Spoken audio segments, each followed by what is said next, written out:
Open your book to page 104, and this is lesson 3.7. And this lesson is multiplying and dividing decimals by the power of 10. So when you multiply by 10, all you have to do is move decimal one place over. So example 1a, you have 5.3 times 10. So it shows you that when you multiply 0 times 0 is 0, 0, right? And this is 5, 3. And when you add, you get 5, 3, 0, and there's one decimal place, and so it's over here, right? And so you can see that when you multiply by 10, when that 1 0 over here, the 0 over here in the power of 10 will make it, it's used to move the decimal places over. Okay? So like 1b, you have the 5.3 times by 100. So notice there are two zeros, means you're going to move decimal two places over. So the answer would be 530. Right? You just move over 1, 2.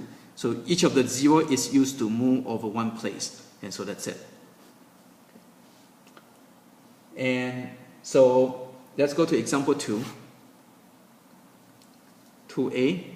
So you got 24.7 times 10. So again, there's 1 0, so you move decimal one place over. So this will equal to 247, and that's it. Okay, for b, you got 24.7 times 100. So there are two zeros, right? There are two zeros, so you need to move over two places. So each of 0 is used to move over one place. So move over two places, you get 2470. Right? So again, over here you move over 1, 2. Okay, let's go to C. You got 1.0567 times it by 1,000. So there are 3 zeros, means you're going to move this over 3 places. So go 1, 2, 3. So your answer would be 1056.7. Okay, let's go to D.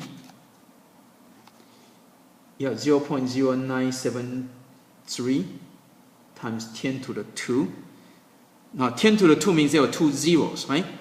So again, power of 2 means there will be 2 zeros, means you're going to move over 2 places. So let's just go 1, 2. So answer would be 9.73. Okay, so again, second power means there are 2 zeros. 2 zeros means you move over 2 places, and you get that. Okay. Let's go to E. You have 34 times 10 to the 4. So power of 4 means there are 4 zeros, means you're going to move decimal over 4 places. But right now decimal is over here. So when you move over, you're just adding zeros. So you're going to get 3, 4, 1, 2, 3, 4, 4 zeros. And that's it. So keep track of your decimals. Okay. Now when you do the division, you're just going to do the opposite. Okay. So let's go to example 4a, and this is on page 105.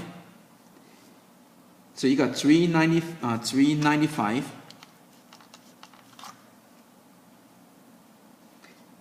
divided by 100. And so again, so when you divide, each of 0 is used to move decimal the other direction.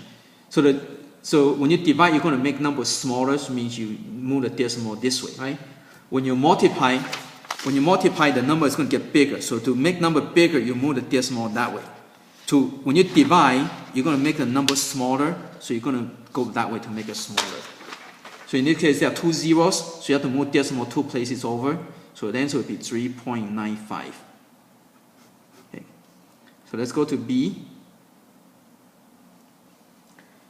You have 75.6 divided by 10. So that's 1 0, means you're going to move decimal one place over. Again, when you divide, it's going to be smaller. So to make it smaller, you have to go this way, right? So the answer would be 7.56, and that's it. Okay. Let's go to C. You got 0.315 divided by 100. So again, there are 2 zeros, means you're going to move decimal 2 places over. 1, 2. Okay, so you're going to get 0.00. Now you want to put a 0 in front, right? 0.00315. Okay, and that's it. Okay, let's go to D. You have 4165.2 divided by 10 to the 3. So 10 to the 3 power, means there are 3 zeros, means you're going to move the decimal 3 places over.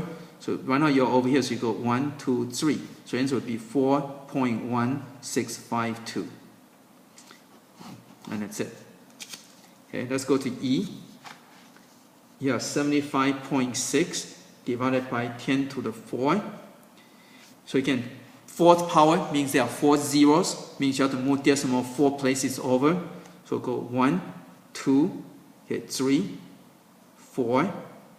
Okay, so you're going to end up with 0. Now here's your decimal, right?